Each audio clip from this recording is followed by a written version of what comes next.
There, yeah, live. Hey, look, I'm over on the T there too. Hi. Oh yeah, it's a different time. Hold on, I'm sending a message. I know I should have done this before, but I'm sending a message to someone. I can't find her. Where is she? There, letting Lynette know I'm live in case she wants to hop in and watch. So how you doing? Yeah, and this is a different time for me. Yeah, you're going to get this. Some of you will watch this Saturday morning or Saturday afternoon or what have you. But I'm actually recording this Friday night. And there's a reason for that. And it's related to Derby. What a shock. It's related to Derby. Yeah. Oh boy, is it related to Derby. Yeah, I'll get into that, but I'm doing it now because basically I'm going to be real busy tomorrow, like all day busy. I'm putting my phone on no interruptions just in case because I don't want it dinging over here while I'm talking. Yeah, I'm going to be busy all day tomorrow, which means I'm setting the time to allow me to get up at like 6:15 in the morning. And I'll probably be up before that because I've actually been getting up like, 5:30 in the morning of late. And then my coach and I, one of my coaches, we're actually heading out to the Philly area to work a Derby clinic tomorrow. The East Coast Derby Extravaganza, ECDX. So I am going to actually be working like 8 hours. Yeah, this could be insane. I spoke with her today and she was even like, I'm beginning to like question why we're doing 2 shifts. I was like, yeah, I get it. But there's a lot of people, like one of my friends, she's an NSO and she's out there and she just mentioned that tomorrow she's working 5 bouts. Yeah, that's a lot. So I'll essentially be working 4 bouts. I am going to end up checking badges and, excuse me, badges and wristbands for 2 of the bouts. And then I will be a track girl, which essentially means I'm going to be walking around and my job is like repair the tape on the track when it gets torn up. Make sure the big water coolers are full, sweep the track between bouts, that sort of stuff. It's going to be interesting. So I will be working from 2 to 10 tomorrow night. Yeah. And that means at some point I'm going to be packing up on a lot of like power bars that I will be stuffing in my leggings. And when I start to get hungry, I'll just chew on one. I probably will. I'm going to eat like kind of a really filling breakfast as much as possible. And then probably just grab something to eat late. If worse comes to worse, I'll stop at like Capital Diner on the way home because they're open 24 hours and I'll get something to eat before I go home. Oh, they're setting off explosives at the ball game. So you get to hear this. But yeah, gonna do that. I want to get some experience working a tournament. I want to get some experience being at a tournament. One of my teammates, she's out there already as an NSO. So yeah, it's gonna be interesting. I've never done this sort of thing before. I've been to a tournament before, but I've never worked one. I volunteered for this because my coach was going out there and she said, anyone want to come? And yeah, I have no life. Why not? So we both agreed we're going to go out.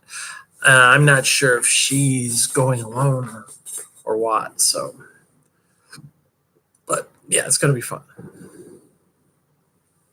And we're leaving the Lancaster area about 9:30. So figure it's going to take about an hour and a half. We'll probably get out in that area about 11, probably 11:30. And I start my first shift, like I said, at 2:00. Oh yeah, it's gonna be fun. I'm gonna have a good time, but I'm gonna be tired. Like I already am. I probably will be tired. I imagine I'll be coming home just like going, oh God. And I'm looking. I've had one person already say, if I see some like merch from foreign teams, pick up a few things. She wants a couple of tank tops if necessary. There's a couple of tank tops I want to get if they have them. If they have Crime City from Malmö, Sweden, they're playing, and then there's Bear City from Berlin, and they have this big growling bear on their logo. And I want a tank top. If they've got it, I want a tank top with Bear City on it. That would be cool as hell. Yeah, we are Bear City from Berlin. Yeah. We maul you. I was like looking at some of the Derby logos, and especially the European ones are like totally, some of them are just like totally crazy as hell. It's like one team, I think they're in Germany, and their logo is the 4 roller girls of the apocalypse. It's like 4 Derby players skating in front of a mushroom cloud. I was like, who came up with this? Yeah, there's some interesting Derby logos out there. There's one team who has not yet actually played a bout. They're in the process of certification with WFDA. And basically their Derby league logo is Cthulhu wearing a Derby helmet. Seriously. I'm sure they're going to say it's an octopus. Yeah, but it's Cthulhu. It is. It's Cthulhu. I won't lie to you.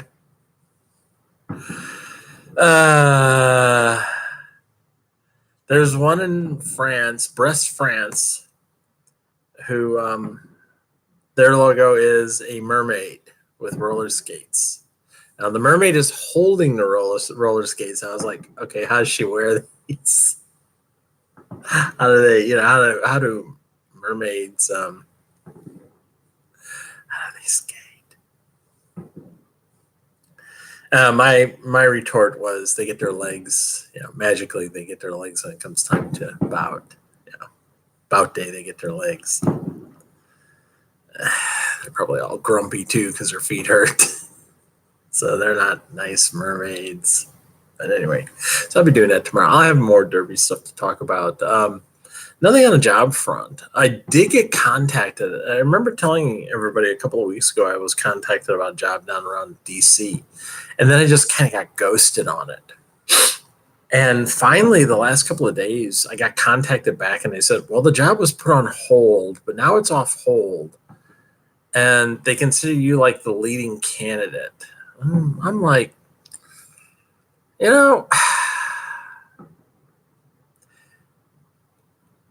what was the reason? I couldn't get a reason on why they put the job on hold. And that's whenever companies start doing stuff like that, like, they're real hot to hire somebody, and then all of a sudden the job goes on hold.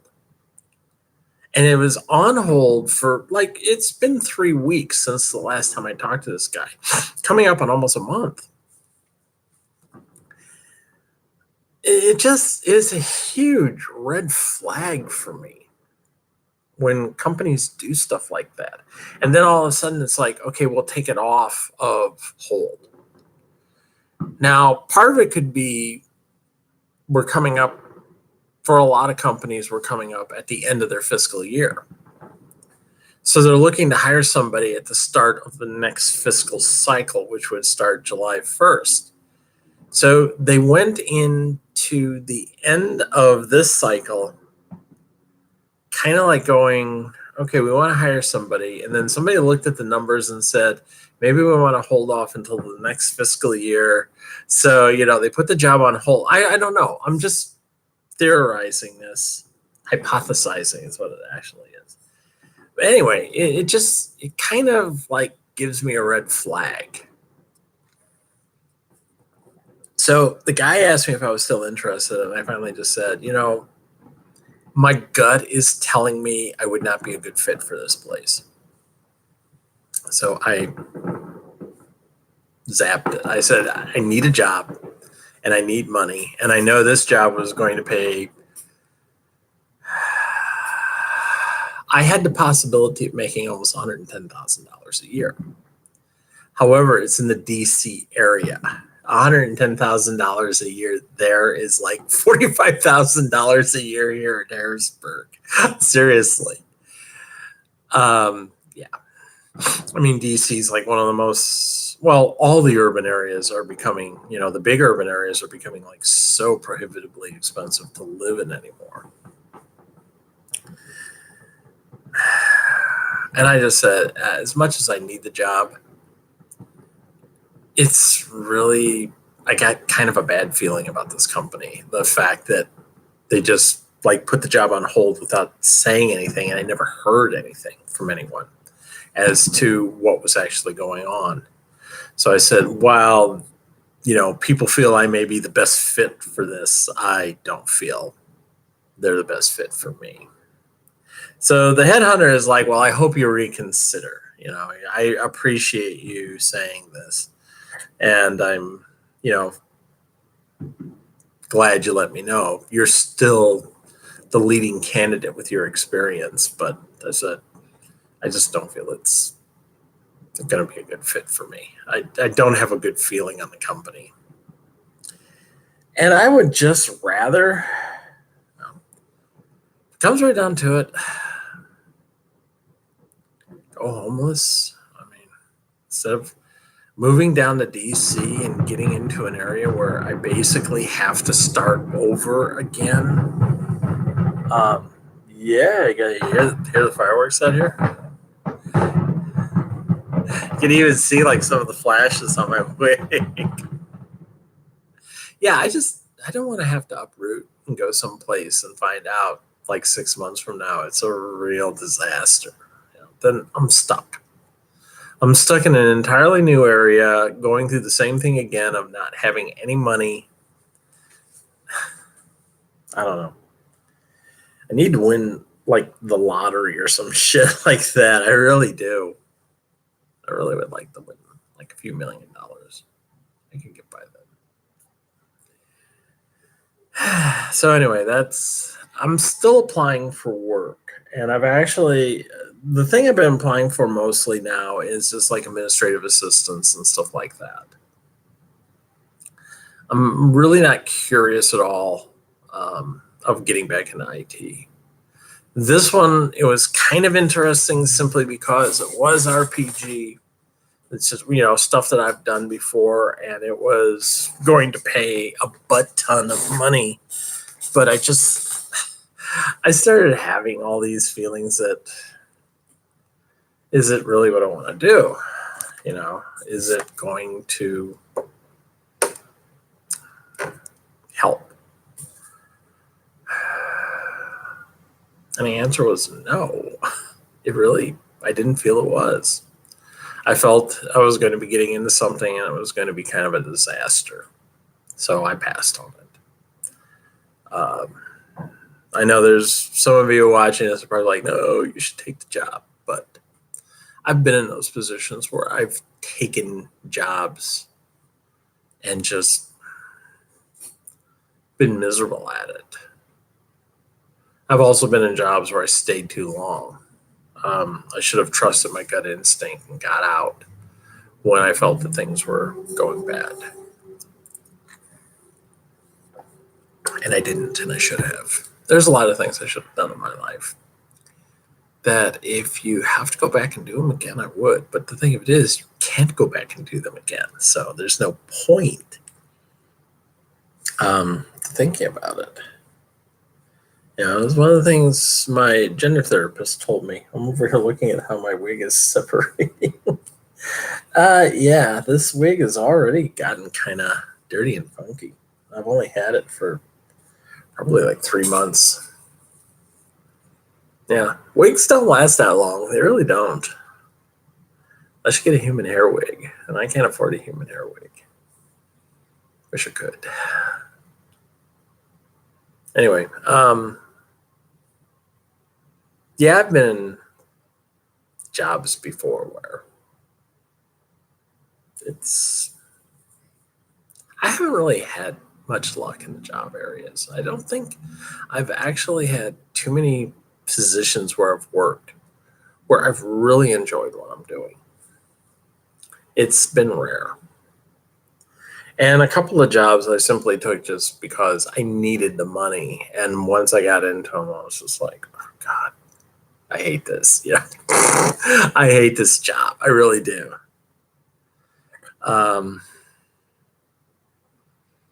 We'll see. I'm still applying for work. It seems like now I'm getting fewer and fewer IT job calls, and some of the stuff I'm saying is just like, $15, $16 an hour, work here, that kind of thing. I don't know. What are you gonna do? Do my best. I have been writing. Got my recaps. I got a recap in. I wrote one article. I didn't write as much this week as I should have. Right now, I'm just below $200 in the amount of writing that I've done. So I've got to this coming next week, which is the last week in June, if I want to hit my $250 limit, I'm going to have to kick in some articles. I watched the last episode of Black Mirror, but I'm probably not going to get that recap out until Sunday afternoon. Fortunately, the episode is really easy to remember, so Sunday afternoon I should be able to knock off the first part of it, or even I don't know, maybe tomorrow morning get all my photos together and have them ready to go and just upload. I don't know. Usually when I do a recap, I'll say stuff like, oh, this isn't going to take too long.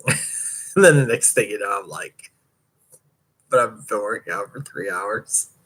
But I'll do it Sunday afternoon. I've been putting off doing it for a while. And yeah, I'll get it Sunday afternoon.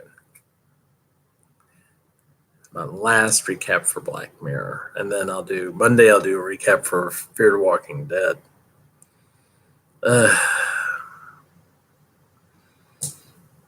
That'll be interesting. Yeah, I'm going to try to get as close to $250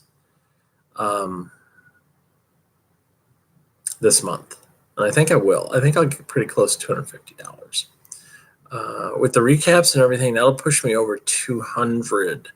And then I'll probably need to write like about 4 or 5 articles next week. So, gonna get to it. Got to do it. Got to get that $250. 250 added to 500 at 750. I'll be about $110, $120 short of what I need. So for my rent, so it's still pretty good. Yeah, and then do it all again in July. Think about what I'm gonna write. Finish up Fear the Walking Dead. I don't know what else I'm going to do. Got to come up with some other stuff that I'm going to write. Got to keep that money machine rolling. Yeah. Anyway, I recently went over to WhatsApp. Yeah, I'm on WhatsApp now, and I'm out there under my name. I am going to write a few things. One of the things I'm putting up is one of my mermaid stories. And I've actually got somebody, I'm looking at it right now, the stats on it. Somebody is reading it. Yeah, someone is actually reading it because I'm getting one view on it, on all of the chapters as they go up. And one of the things I've done is I've actually added a few things to the story. And I know most of you watching this are not mermaid fans, so I am. But mermaids are my passion. So I will probably put my other story up on there as well, although I'll probably have to put some sort of mature content on there. I don't know. Because there is some sex that happens. Mermaid sex, kinda. Oy.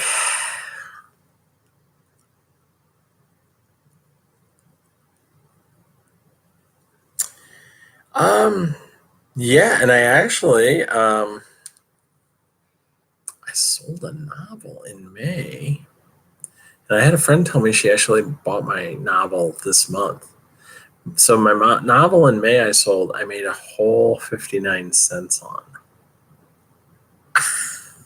Yeah. I think they actually bought Kuntilanik. I don't think they bought the novel. I think they bought Kuntilanik.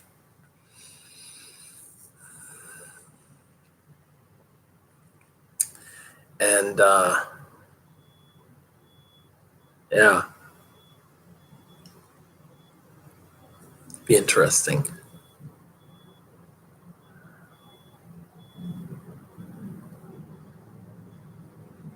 But 2 sales, 2 months. Money, money, money, money, money, money, money. Dollar bills, y'all. And a couple of people have been saying, you need to really publish like some of your other stuff. They're actually telling me I need to publish my mermaid stories. Damn covers, man.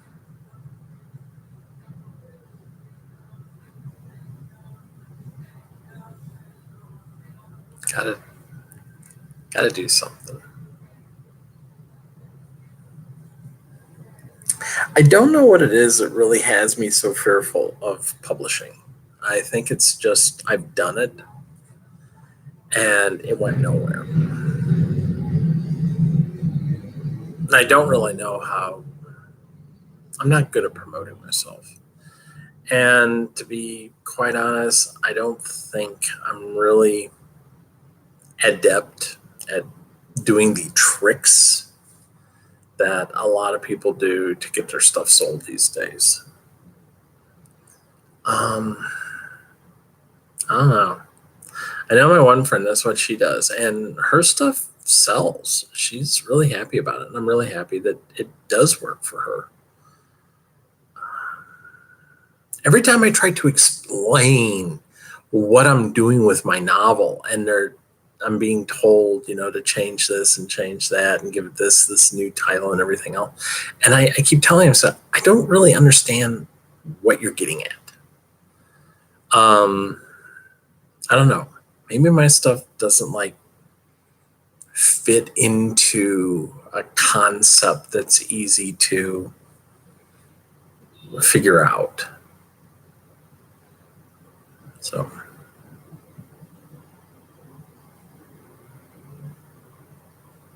it's just me.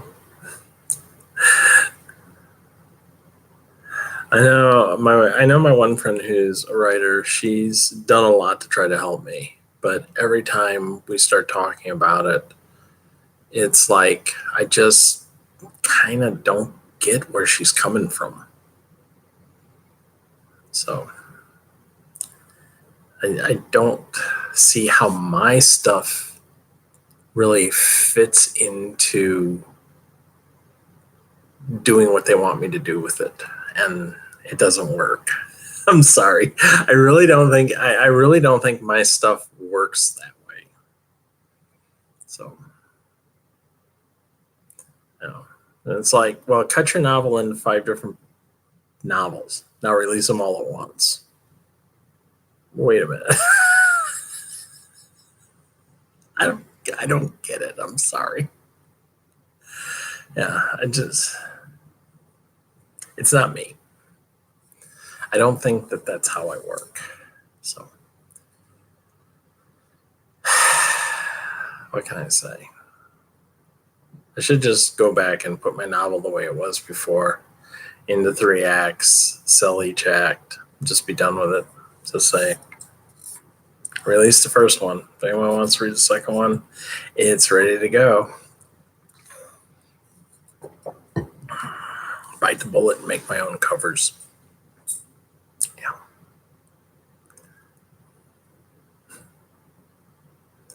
I don't know. Writing, it really is. I mean, it's self-publishing is a bigger pain in the ass than I imagined it was ever going to be. I think it's because writing and self-publishing and all that stuff, it really is a job. And it's not a job that I'm really good at. Jesus. It really is just, it's just hard. Anyway. Let me relax here, yes. As we cross the 10 o'clock mark. Yeah, 10 p.m. here. And the fireworks are done, so.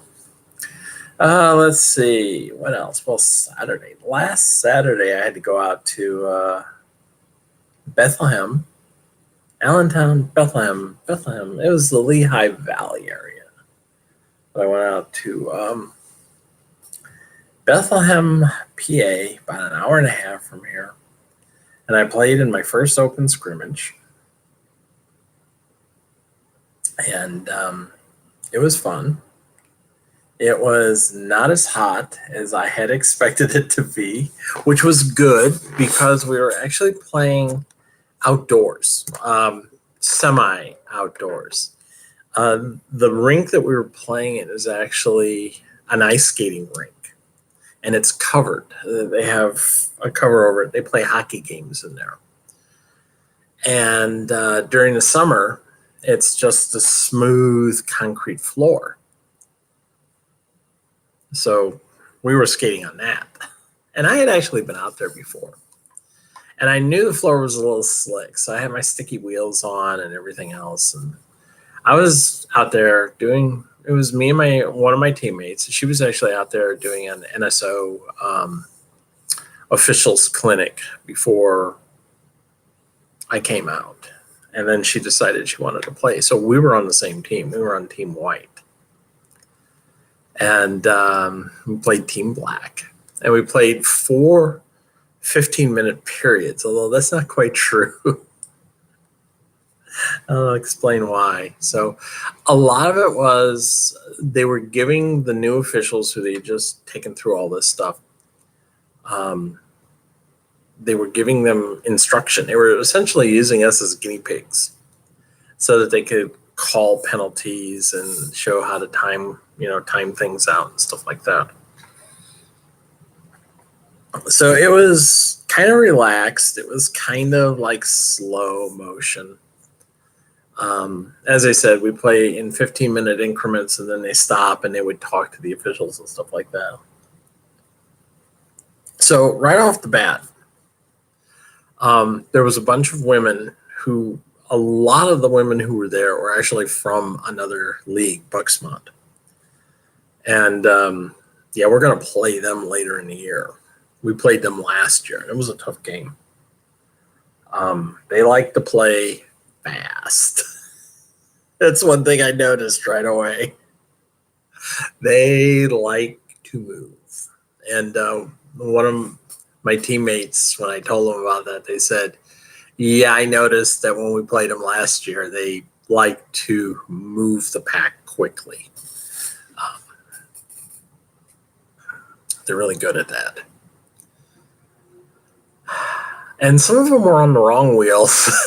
I'd ask them, aren't you like sliding around? Oh, yeah, a little bit. Okay. Well, you got I put my 84s on because I know this floor is slick. Yeah, I did not want to be sliding around.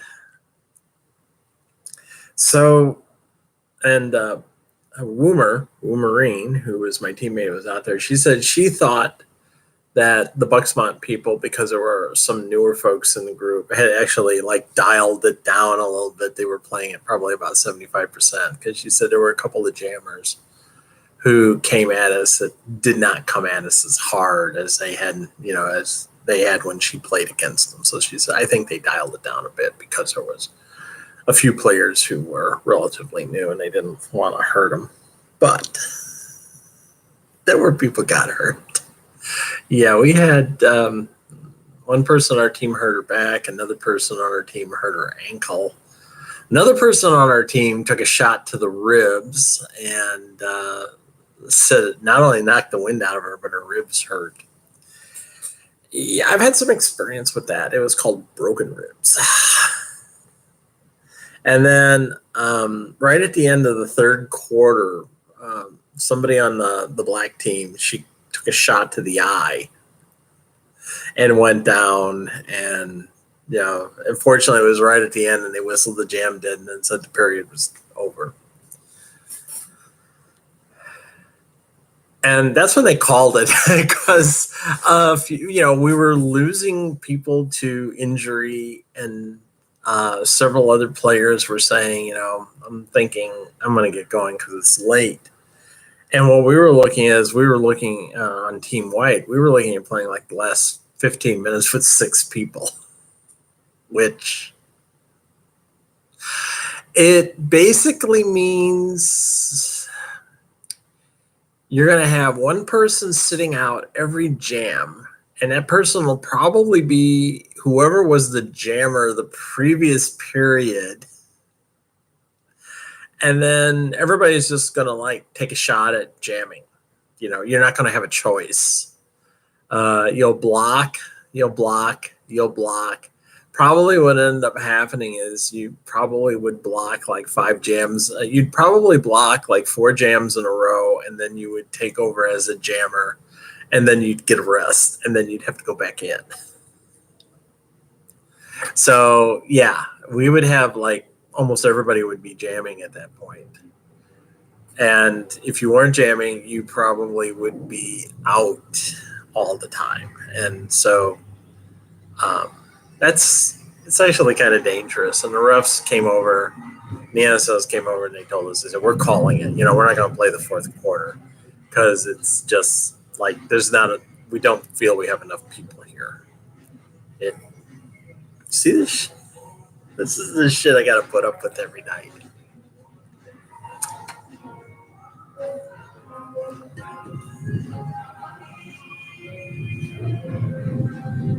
Oh, man. That's like being in a concert hall. So anyway, yeah, we didn't go beyond that. I didn't do too bad, but I even told some of the Bucksmont players I was having trouble keeping up with their pack. Because I would get down and I would block, and I'd look up and the pack's already 5 feet away from me. And I'm like, holy shit. So I'd have to rush up and get into position again. And I was playing outside a lot, which I'm not used to playing, which meant I'm also having to move twice as fast to keep up with the pack, because you're on the outside and everybody's on the inside. I'm rushing up to get into place. Oh, it was crazy.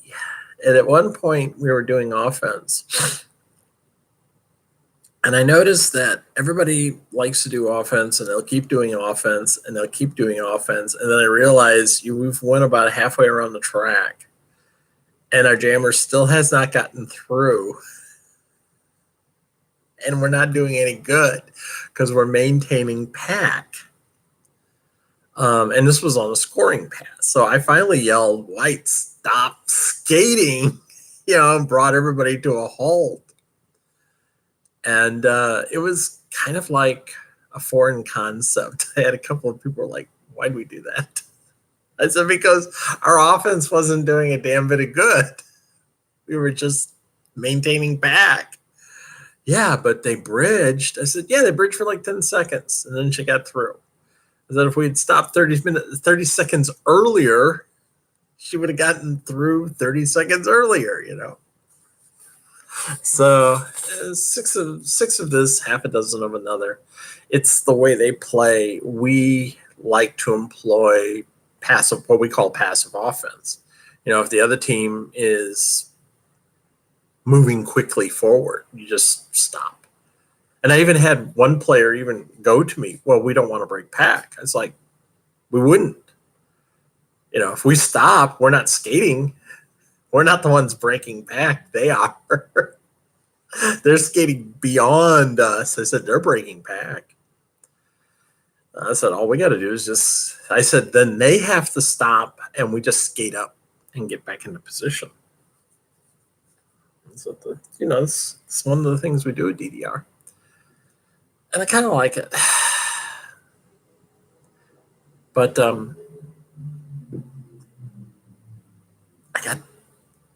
I went out and was playing Jammer. Yeah. It was actually fun. We had like about three people. Woomer was one, a couple of people from Bucksmont. I think there was another girl every once in a while. She would go out. And I finally said, you know what, give me the Jammer painting. I go, I'll do this. You know, I'll give it a shot. As everybody else has been busting their ass, let me do this. And I'm expecting, completely the worst, because I'm not a great jammer. So I get out there first thing, and there's this other woman on the other side who's jamming. And she has this total look of fear on her face. And I've seen that look before. And she goes, I've never played jammer before. And I was like, oh, don't worry, neither have I.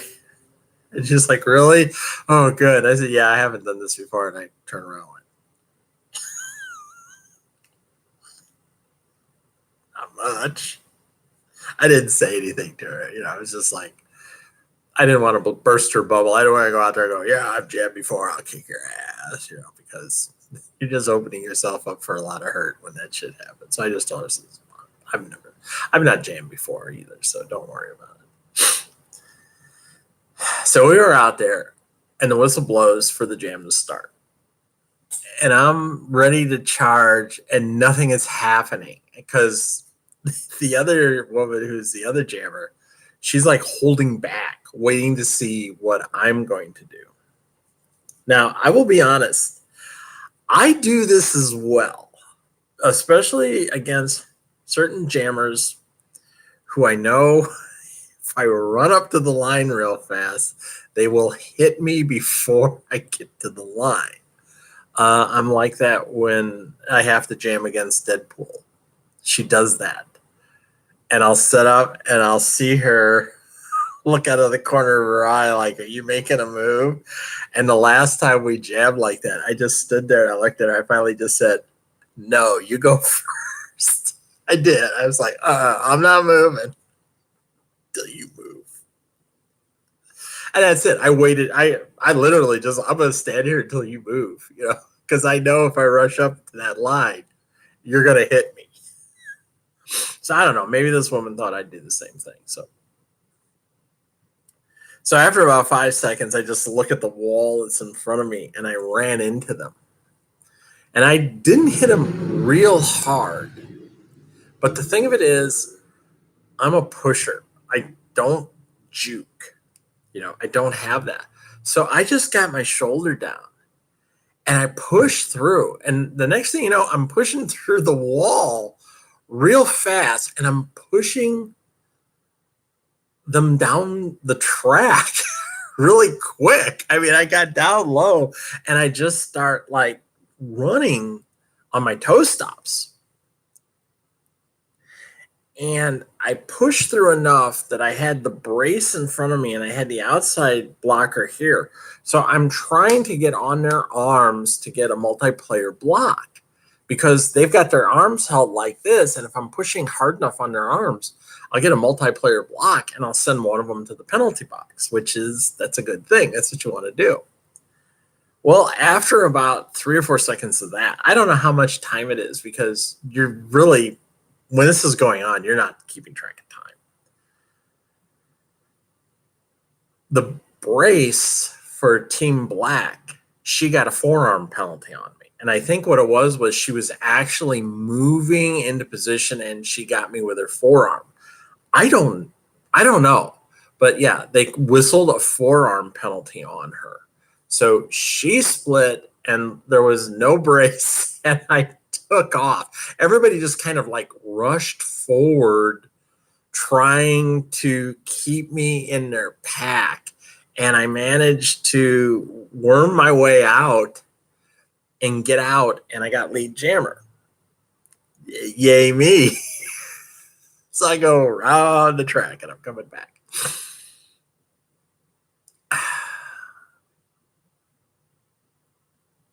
And I come up and I make contact with the wall. And it's still just 3 people. And I start actually at that point, I actually start moving back and forth a little bit and hitting and pushing, trying to get through. And I do. I finally push them like out of position and stuff like that. And I get through. And Woomer is standing there. She was my pivot. She was a pivot of my team. And she's like, she was yelling something at me. I wasn't paying any attention. I called it off at that point. I was just like, I got my 4 points. I'm done. That was it. Some of the people on our bench had been complaining that we were doing too many 2-minute jams. So as soon as that happened, I just called it off. And I had a sneaking suspicion of what she was yelling at me. So we had practice Thursday night. Or was it Wednesday night? We had practice Wednesday night, and Woomer was she was the coach. And I said, what were you yelling at me? I think I know what you were yelling at me. And she goes, I was yelling at you to keep going. And I said, yeah, I thought that's what it was. And she said, why didn't you keep going? And I said, well, people have been talking. They didn't want to do any more 2-minute jams. There had been a bunch of 2-minute jams. And she said, you could have went around for another scoring pass. And she said, I was the pivot. And it's just like, you're right. Because if I had gotten through and if I couldn't have scored on that next pass, I could have just passed you the panty. She's like, yeah, that was the plan. We discussed it. The way she saw it was I would just keep going until I couldn't score anymore and then pass it to her and then let her score. And we would have run up a bunch of points. She actually jamming on her own, she ran up 24 points one time jamming on her own. So it was like, if I could have gotten 8 points or maybe even 12 and passed the panty off to her, say I got 8 points and then I passed the panty off to her, she could have got another 8 or even 12. And, that would have been great. That would have been like 20 points. So I said, I did say, I was like, I just didn't have the confidence. I said, one, there's no more 2-minute jams. And the other one was I just did not have the confidence that I was going to make it through, do too many scoring passes. But she was right when I think about it. I probably should have went around for another scoring pass, tried to get 8 points, 4 more points. And then if I come around a third time and couldn't get 8 points, then just hey, and pass it to her, take her position in blocking, which I could have done, and then let her score the points. Didn't think about it. And if there had been a coach out there, the coach would have just been like going, go, go, go, go, go. They would have. The coach would have been yelling at me to keep going. I should have listened to Woomer. I should have tried to actually score more points. So next time. But yeah, had a good time. The traffic coming out of Bethlehem was hell. So I actually drove down to Philadelphia and then across on the toll road to get home, which added about an hour to my trip. It was about a 2.5 hour, 2 hour drive coming home. Yeah. But I'd have been stuck in, like, there was like bumper to bumper traffic for like nearly 10 miles. I was like, I'm not going to risk this. This is just going to be hell. I'm not going to risk it. So I just said no. I wasn't going to do it. And it was easier for me to take the long way home and do that. So, but I did sign up for another open scrimmage in August, which is what they call a fun scrimmage. And it's a Wizard of Oz theme. It's you're either going to be a Wicked Witch or you're going to be a Ruby Slipper.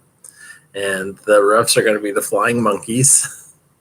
And apparently Woomer, well, she signed up for it too, and she said that she's actually done this one several times. And by fun scrimmage, it's not taken seriously. She said people will actually pay money to have players do stuff. Like if they see you're doing really good, somebody might slip $10 and say, put that player in the penalty box, for no reason whatsoever, just like go to the penalty box.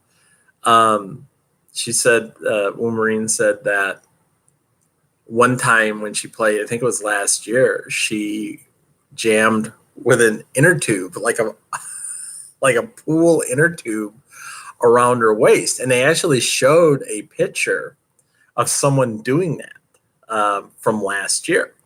And she said, it's so much fun because you just fly at the blockers and you hit them with this inner tube.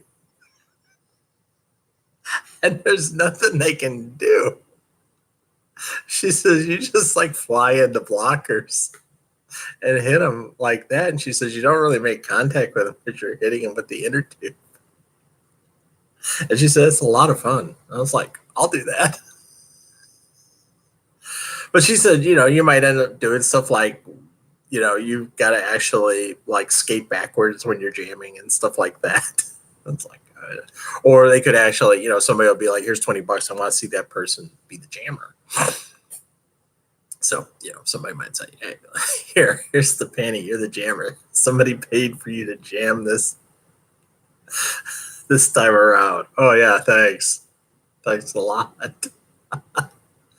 So, yeah, I signed up for that. That's in August. Trying to get my scrimmage time in. But we're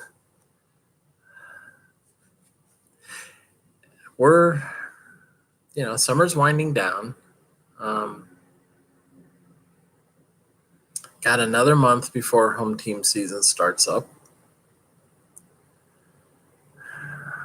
I'm at practice as much as I can. I did not go Thursday night because I actually went out to dinner with a group of women. Had some beer, had some money. I spent money I shouldn't have spent, but had some beer, had some dinner. Had a good time. I needed to get out. I actually got all dressed up. I was the only one there that was dressed up, and even my one teammate, Nicole, who runs this group, she's like, why are you all dressed up? I said, I don't get a chance to do this that much. I said, I have not been dressed up for anything in like a year. The only time I've been dressed up is like go on job interviews. So, I said, this is my chance to dress up. I'm dressing up. Screw it. And I did it. I had a good time. Like I said, it was probably money I didn't need to spend, but yeah, it was fun. I had a good time. And I almost threw my phone out the window because I couldn't get my YouTube app to load. My phone has just been driving me nuts. I really need a new phone. I really do. This phone is just like, it's driving me crazy. I really need a new phone. So there you go. Practice writing. I'm talking more. If you notice, I'm talking more about writing because I actually am writing. That's the thing. I actually am doing a lot more writing these days. So talking more about it. But yeah, tomorrow I'll be busy. Real busy. I've got my alarm set for, hold on, like the fake Bela Lugosi in Plan 9 from Outer Space, who was a chiropractor. And so he kept his face draped so you couldn't tell it wasn't Bela Lugosi, even though the guy was like half a foot taller than Lugosi. I love that movie, Ed Wood. That is a crazy ass film. But yeah, still doing my derby. Oh wow, yeah, actually, last Sunday I skated almost 10 miles. Went skating with some of my teammates, and by the time it was all done, I worked out my laps and I skated like 9.7 miles in about, I don't know, hour and a half or so, something like that. Yeah. I was feeling it when I got home. So it's not long before I'll actually end up doing like 10 miles skating outdoors. And yeah, I was skating with Dash for a while. She was taking it easy because when she goes fast, I can't keep up with her. So she was taking it easy. And she asked me how I like my new outdoor wheels. And I was like, it's just, I wish I'd had them before. It's just amazing how easy it is to skate outside when you're on outdoor wheels. I love it. So, yeah. But yeah, there you go. 9.7 miles skating on last Sunday. Crazy. I know.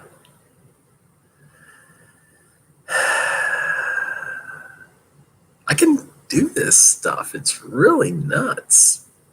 I think that's the thing I like is that I've gotten in much better shape. I'm probably the best shape I've ever been in, other than when I was teaching aerobics like nearly 30 years ago. I mean, yeah, it is. It's coming up on, it's easily 25 years since last time I taught aerobics. And I was in great shape then. I was 25 years younger too. Yeah, that's the thing. I was mid 30s back then. You know, I was in my mid 30s. Of course, I was in better shape, and I'm inching up on my mid 60s now. So, in terms of how good a shape are you in, I think I'm in better shape now than I was when I was in my 30s. Because in your 30s, you're supposed to be in better shape, you know. On top of which, you know, after I stopped doing aerobics and I went through my divorce and I got heavily into depression and gender dysmorphia, all that other stuff, I pretty much let myself completely go. So by the time I hit 60, I was in not real good shape. I mean, physically, I was in bad shape.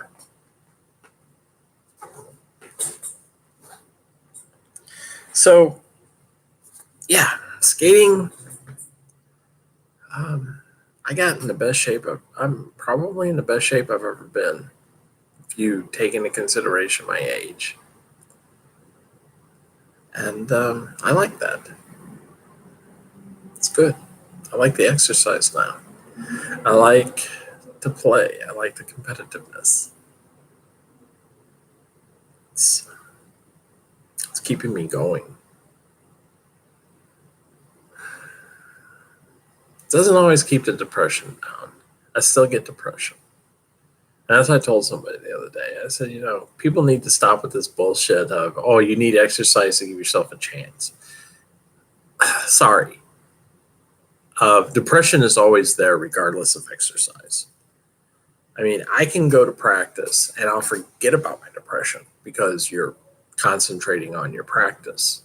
And then as soon as practice is over and I'm getting my car, it hits me again.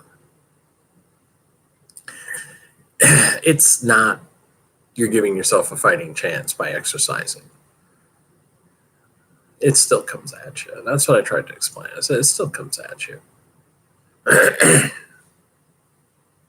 Exercise, eating right, getting out and taking long walks in the woods, that doesn't always help your depression. And it doesn't always give you a fighting chance. I said, you have to get therapy. You have to get on meds. That's really what helps. And you have to get a support network. I will agree with that. Getting a support network of people who are out there, that helps the most.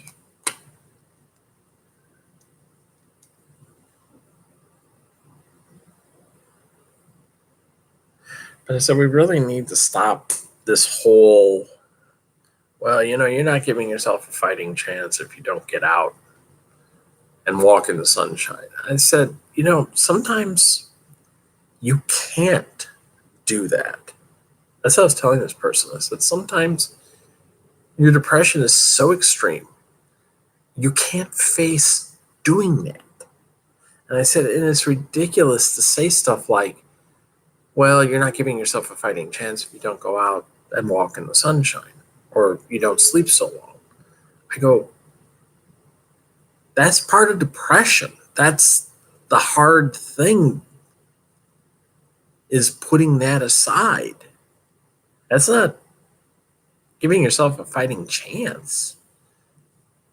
I said, sometimes the best thing to have happen is to just go dark for a day or two and then have your friends call authorities and say, hey, I haven't heard from so-and-so in like 24 hours. And they're always active on social media. Can you check up on them? And I'm an advocate of that. I'm an advocate of, if you don't hear from somebody after like an extended period of time, and they're always active on social media or something like that, and they're not responding to your text or anything like that, legitimately, you can call and say, hey, can you do a check-in on this person? Because I'm kind of worried. I haven't heard anything from them in almost 24 hours. And that's not a bad thing to do. And legitimately, if the cops show up at your door and you're like a mess, legitimately, if they think you're really pretty far gone, they can call EMTs and then say, I think we need to take this person in. And then they give you the option. And this has happened to me. They give you the option. It's like, well, you're either going to go voluntarily or you're going to go involuntarily, but you're going to go. That happened to me once. And that's the choice I was given. It was like, you're not going home. You're going to the hospital. And, your choice is, if you go involuntarily, we're just going to check you in and you ain't going to get back out until the doctor says you're ready to go. I didn't want to do that. So they said, we're going to check you involuntarily. If you go involuntarily, the doc will come in and talk to you real quick, and they'll make a decision pretty fast. They can tell. And I was there for like 2.5 hours or so before they let me go. I said, you're okay. That was where they brought the camera in on a tripod and set it up next to my bed, and they were watching me. It was like,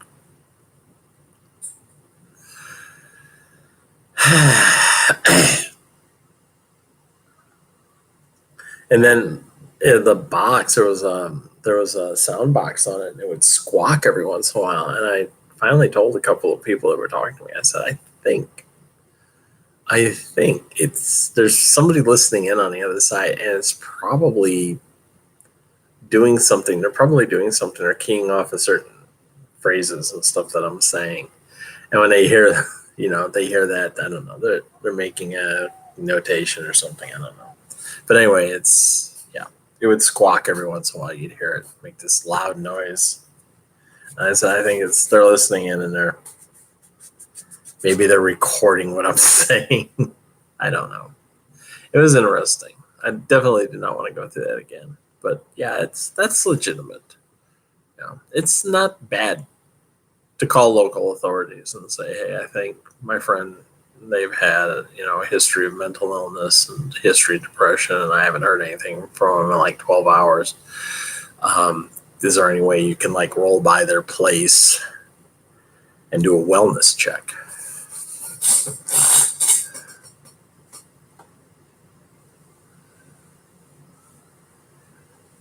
Yeah, it's legitimate. You can do that. To me, that's a better form of support. Can't be one that you want to put up with. And some people get kind of upset. But like in my case, if I've been talking shit and I haven't been active on social media, and most of the time, most people know when I've really gone dark. Because they know there's times when I'll binge like a couple, 3 hours and I won't be on social media, but I'll be real active like in the morning or something like that. And I'll be chatting with people and it's going to be like, it's the afternoon, I'm going to take a nap and I'm going to watch some TV and stuff like that. And they get that, well, no, they're done. And like I've been saying, I won't be around tomorrow. So everybody knows, I'm not going to be active on social media. Although there will be pictures from Philadelphia that'll pop up. But they get the idea.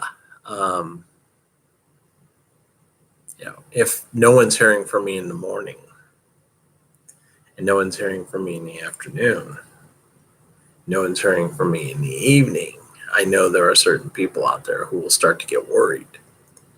And they'll be like, wait a minute, what's going on with her? Because even when she's away from her computer, she's usually sending in like a picture or an update from the road someplace. What's going on. Or somebody knows that, well, she's got an event today. That's where she's at. It's sort of my check-in with people. I let people know that this is what I'm doing. So nobody gets totally freaked out. I heard about, from a couple of people when I went completely dark last April when I went to the mental hospital, that there were people who got really concerned because I just went, totally dark. Because I couldn't post, hey guys, I'm going to a mental hospital, which probably is what I should have done. I probably should have posted, guess what, guys, I'm going to be off the computer for a few days. I'm going to a mental hospital. Bye. I wouldn't get worried. Next time. I don't want there to be a next time.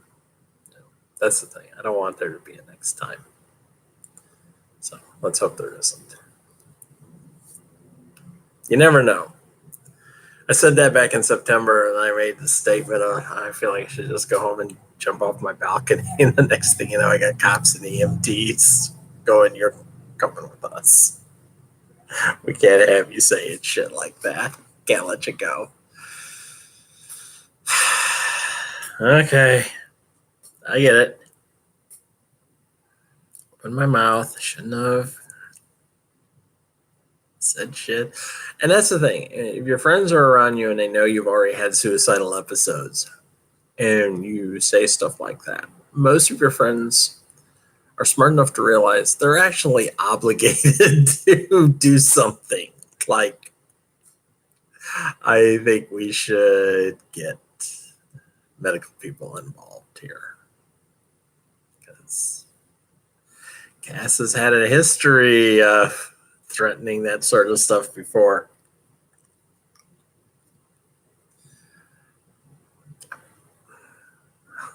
All right. talk for an hour and 4 minutes. So I will be, as I've already stated, I'm putting this video out tonight or even tomorrow. I'm probably gonna. I'm talking to you like this. For those of you who are watching this video non-live, or watching it through my blog, you're probably watching it like early Saturday morning because I'll have time to put it together and throw it out there then. I don't know. We'll see. I don't know what I'm going to do. But I'm going to be away from the computer all day Saturday. So there you go. Pretty much. But there will be updates from the road. Updates from Derbyland. And maybe if I'm lucky tomorrow night, I'll get to meet Gritty. Yeah, Gritty's going to be on track 2. I'm going to be on track 3. I'm kind of hoping I get to see Gritty. I want to see Gritty. I want to get a picture taken with the gigantic orange hell beast. That is the mascot of the Philadelphia Flyers. Who basically was the only thing, according to most people. Hi, Dana. Thank you. Thank you so much. Yeah, most people who are fans of the Philadelphia Flyers think Gritty was the only thing that saved the Philadelphia Flyers from being a complete shit show. All right. I will talk to you guys later. Have fun. Hey, see you next week.